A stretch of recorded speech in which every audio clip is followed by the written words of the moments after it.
Hey there, guys. So I decided to jump back in Fortnite. I've hardly touched this game in the past year, so a little rusty. This is actually my first game this morning with these settings. I did mess with similar settings last night.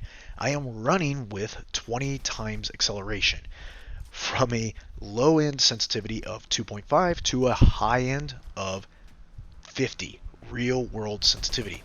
Yeah, I did at one point decide to try it last night, go with 4 to 80, and that was a challenge. Got some kills, didn't do bad. I'm playing Team Rumble.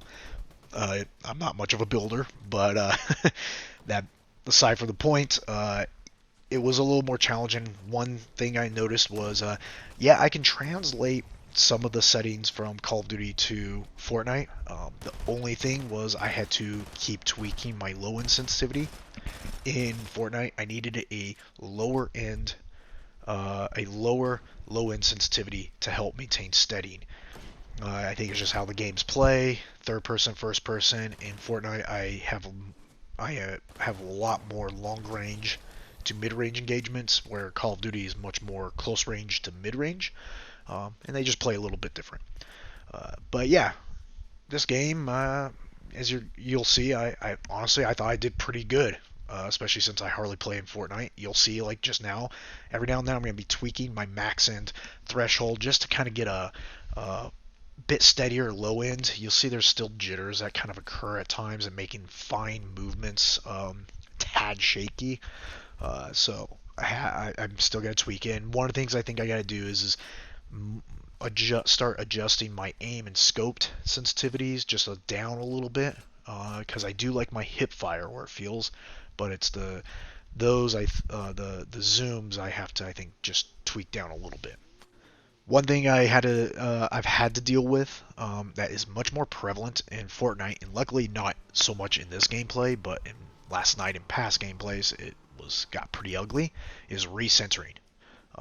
For those who don't know what that is when you're making movements with gyro aim, especially slower, steady movements on the PS5, your the software tries to pull your aim back to where you came from. I think it's like a form of potentially steadying that's built in. I don't know.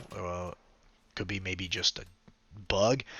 It's very obnoxious, and sometimes it makes your aim feel extremely sluggish and tough.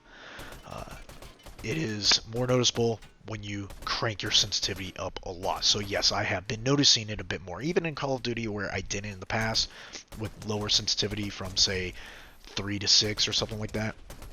It does pop up from time to time, but in Fortnite I've noticed it's a lot more prevalent, even under the same settings as what I have for Call of Duty. Hopefully it's more of a PlayStation problem, so hopefully Sony gets it together and fixes it at one point. Would be nice. But other than that, I hope you enjoy the gameplay, and I may have a few more videos. I've had some people ask about hand cams. I'm looking into it. I don't really have a great setup for to put together for that, but I think I have a way to jerry rig something. Also, being on PS5, I'm very limited on what I can do because Sony, being Sony, likes to make everything proprietary. So I got to mess with it a bit. Hopefully, in the next week or so, I'll have something so you guys can see it. Because in this video, just real quick, I'm hardly moving my controller for the most part. I barely use flick stick. You'll see from time to time I do. I am using ratcheting from time to time to reposition my controller, but it's for the most part all gyro aim, and it's all within a very comfortable range for me. Same with Call of Duty. So at the end of the video, you'll see all my settings, and hope you enjoy. Bye.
your tail and don't give me a reason.